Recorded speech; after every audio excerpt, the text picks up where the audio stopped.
Hi guys, Spinosaurus Reviews here, and today I'm going to be doing a review of something you don't see very often, and it's the Invicta Plastics, basically National History Museum collection from 1987, I think it was, this was made.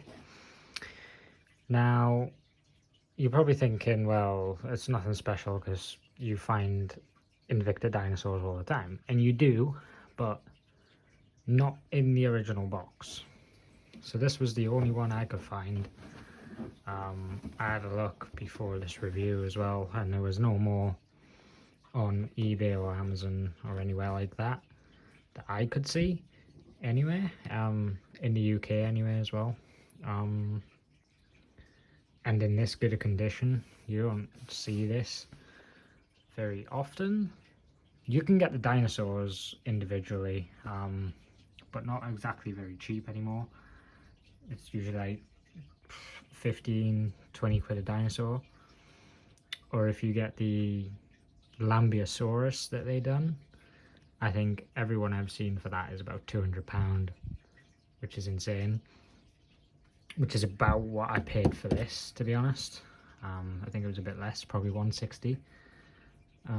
But the good thing about this is that all these dinosaurs are in scale with each other, so they're 1/45 scale, but all in scale with each other.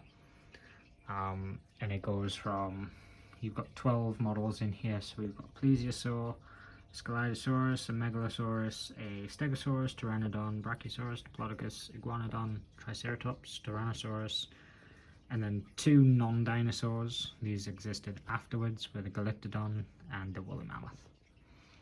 And obviously this beautiful box. So we've got all the dinosaurs and creatures that you see inside the box on this art.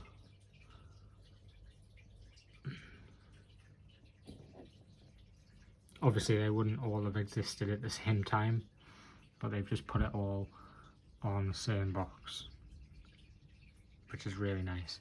And this is obviously back when things like, you know, they weren't standing in their horizontal pose, they were standing upright and dragging their tails along the floor. Obviously this is 1987, so the T-Rex is very reminiscent of that.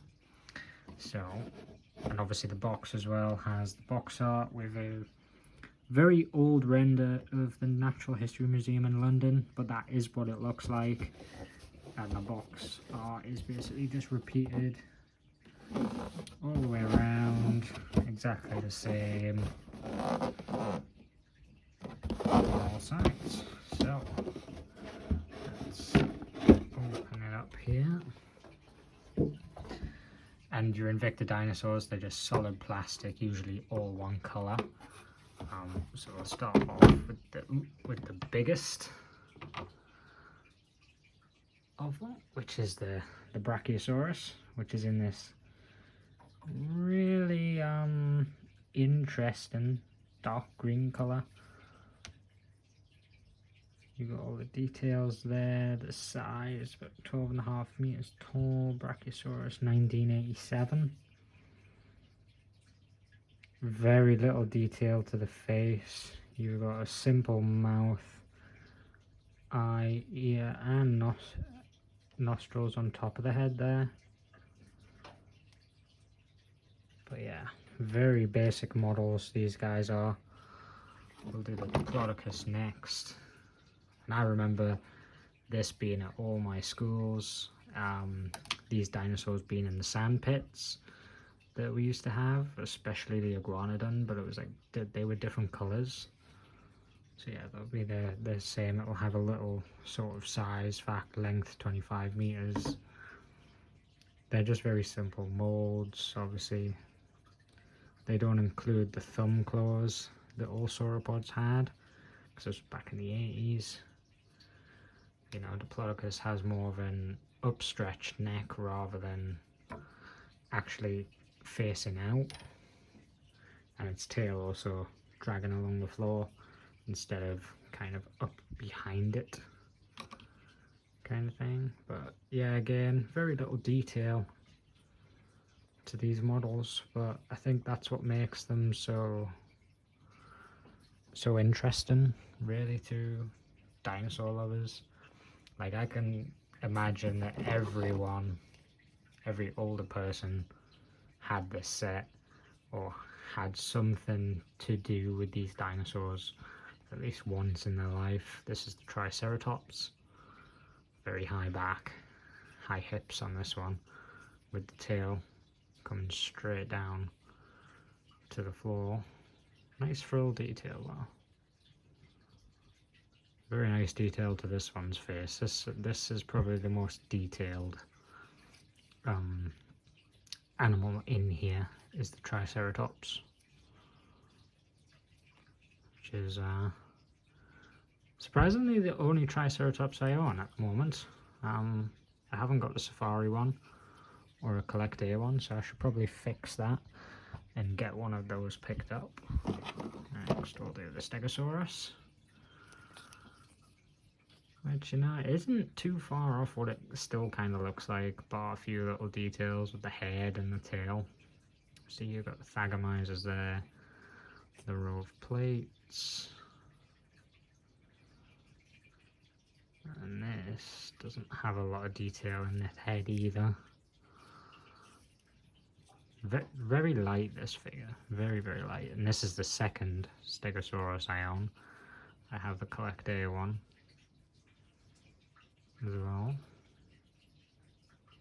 But yeah, very simple head print, as you can see when it's, yeah, very simple head print. Next, probably one of the more interesting ones because it's entirely smooth, so it feels really strange. But they completely smoothed out plesiosaur.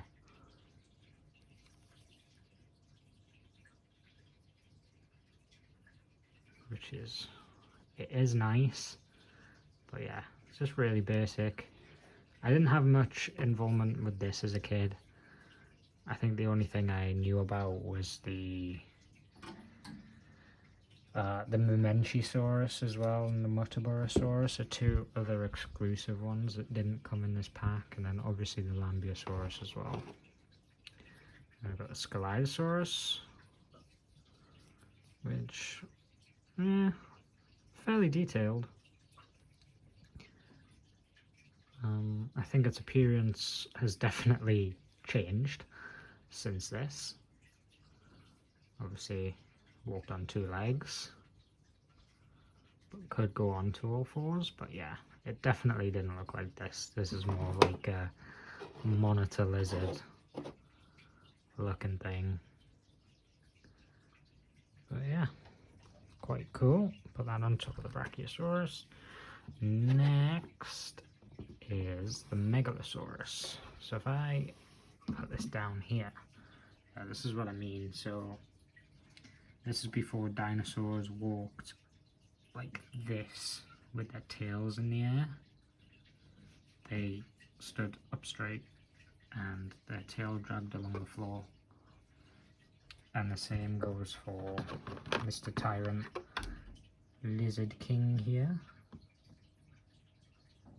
Quite nice to see the size difference, as these are all in scale with each other. So Megalosaurus was a fair size.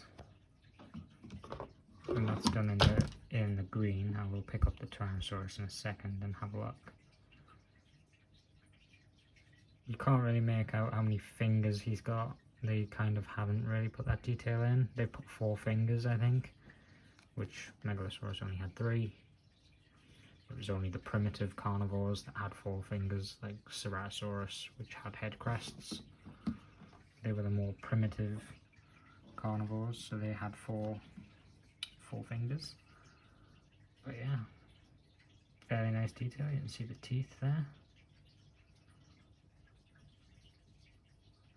But yeah, there is something quite charming about these solid colour dinosaurs. But I don't think if these came out now, they would be too hot. I think it's because of how old they are. And like the nostalgia fact. But I think if they were to bring, say, Collect Day or Safari, to bring dinosaurs out like this now, with just all one colour, I don't think it would be received too well. But yeah, 2 fingers for the Tyrannosaurus, which is great. Nice detail on this one's head compared to the others. But a bit of a pelican throat going on there. Some nice detail going down the back of this guy. And yeah, his feet are a bit derpy. Like, they don't separate the toes or anything. These are literally like solid molds. Like solid molded plastic as well. Like, I remember this next one coming up has a few memories for me. So the iguanodon, I can remember this one from school definitely, because I can remember a kid in my class stole it from me while I was playing with it. I chased after him, and as he turned around, he like kind of just stood there holding it, and I ran into it, and the head crashed straight off my top lip and completely busted it open. So yeah. But yeah, pretty nice rendition of iguanodon, even though it should be more like that. I kind of like this kind of style of it. Really nice thumb spikes. Nice head sculpt as well.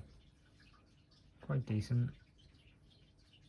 Again, they're so basic, these figures. There's not a lot to them. They're literally solid statues that came out at the National History Museum. We'll do the last actual dinosaur related figure, which is not a dinosaur, it was a flying reptile, and that is the Pteranodon. It's made from very, very thin plastic. You can bend the wings of this guy. I won't do that too much because I don't want to ruin it. But yeah, he's in a bit of a weird position. Kind of flying, but kind of crawling at the same time. Looks quite strange. But yeah, very light figure, made of very thin, feels quite brittle plastic.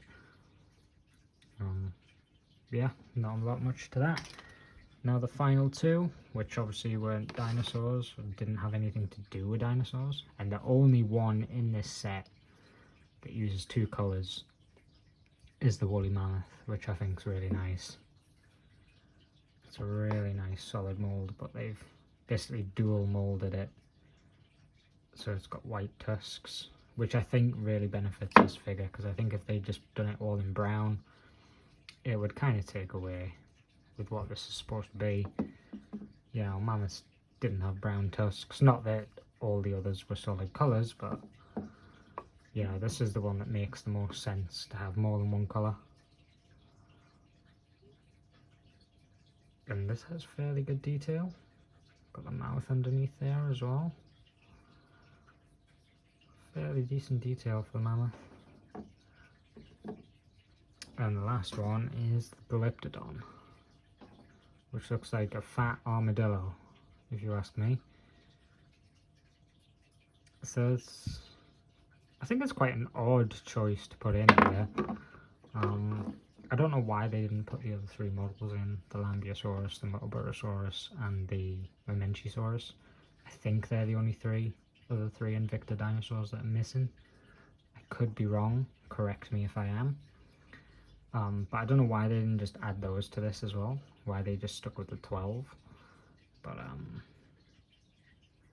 yeah, it's not much to say about it really. It's missing the big tail club that it would have had. I think most Glyptodonts, like Dinosaurus, would have had some sort of tail protection, like a hammer. But this one looks more like an armadillo really, which is what their relatives are. They are relatives of armadillos, so it does make sense. It's got the head of a beaver. But yeah, probably the worst one in this box. But yeah, that is it. That's all 12 of the Invicta dinosaurs reviewed. Not much to them really. It's expensive to get these now, so I would only really get them if, you know, it's something you really want. because it's hard to spend that much money on dinosaurs that are nearly 40 years old, if not 40 years old. It's really difficult to justify that price. As I said, I paid nearly £200 for this, and I'm not old enough to have had these as a child, personally, but I had them at school. I had little dealings with these guys at school, so when I saw this box, I was like, right, I'm picking that up because I've never seen one for sale, which is true. I haven't seen one of these for sale. This is the first one I've seen for sale in 6-7 years probably, and now I own it, so I cannot complain at that. Comes in a beautiful box, and yeah, that was my review of the Invicta Plastics Natural History Museum collection set from 1987. Hope you enjoyed. Please like, comment and subscribe. Bye.